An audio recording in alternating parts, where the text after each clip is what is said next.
Hello students, welcome to political science.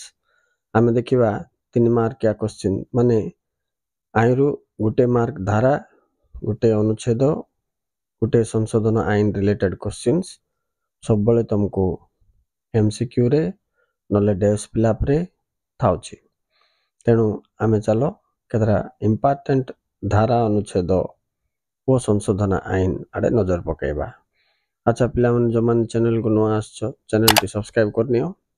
एक number article 1 माने धारा 1।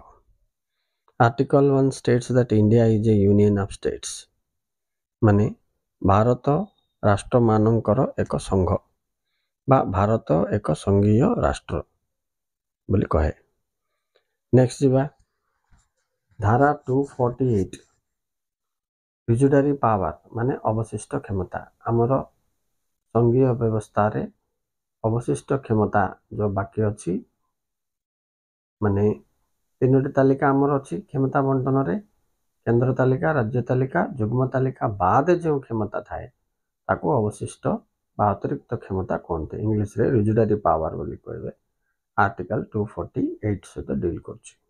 नेक्स्ट जीवा article 249 that comes under legislative relationship between central and state। एठारे देखो केतेक परिस्थिति रे केंद्र सरकार राज्य तालिकार विषय उपरे आईन तैयारी करि पारे बोली कि जो हमर गोटे पॉइंट अछि।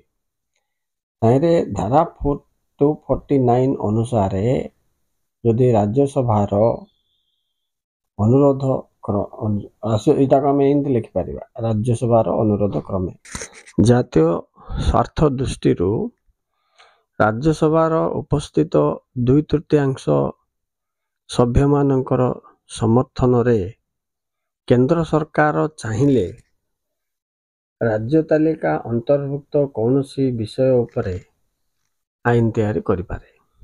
Okay, that means under article 249 on the request of 2/3 members present and voting in the Rajya Sabha, the parliament can make law on any item of the state list बोल के हम कहबा।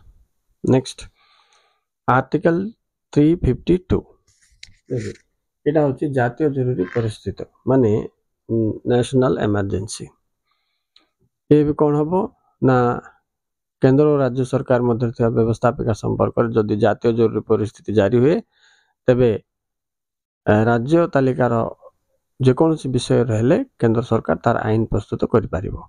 ठीक सेमति देखो आर्टिकल 356 राज्य जरूरी परिस्थिति आको राष्ट्रपति शासन मध्य कहबे, स्टेट इमरजेंसी और it's also called as president rule. तापरे 360 फाइनेंशियल इमरजेंसी, एटा आर्थिक संपर्क को नेकरी जड़ित। तो ये समय मध्य जदि आर्थिक परिस्थिति जारी हुए तबे ये टिकस संग्रह तार बजेट प्रस्तुति ये सब समय रे पार्लियामेंट कौन करिवो तार क्षमता को प्रयोग करिवो। नेक्स्ट बा 280 article 280 sets that finance commission माने अर्थ आयोग 280 द्वारा राष्ट्रपति द्वारा अर्थ आयोग नियुक्ति होई थांती आ काम तो पिला तुम जानथिबो।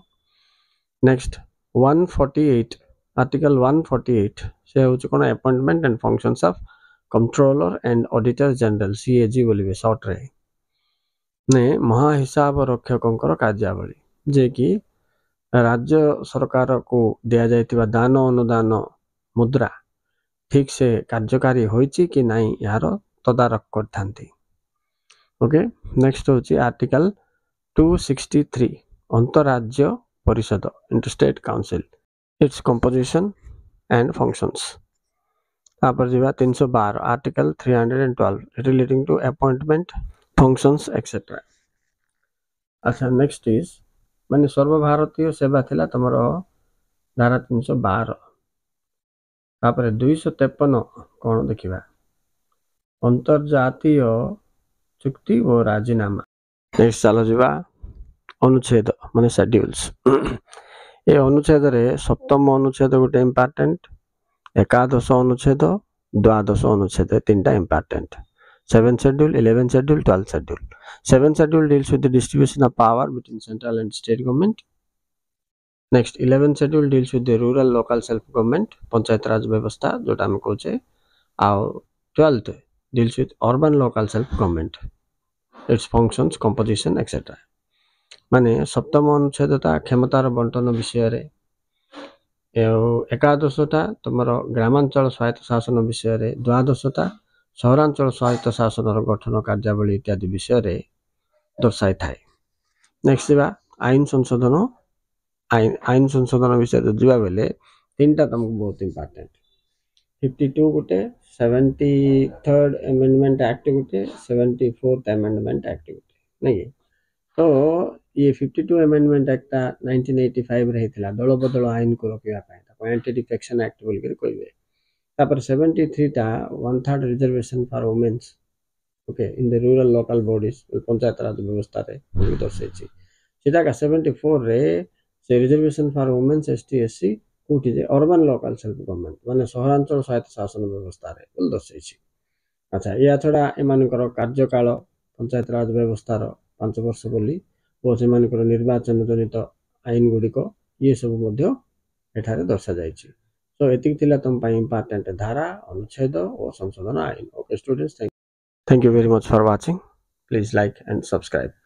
आ इमिति सब पाठरू जॉइंटली आमे काढिकरी पढिया पाए बोल की चेष्टा करिबा मु भी तुम मन सहयोग करी पिला माने। Please like and subscribe the channel and get in touch with the channel.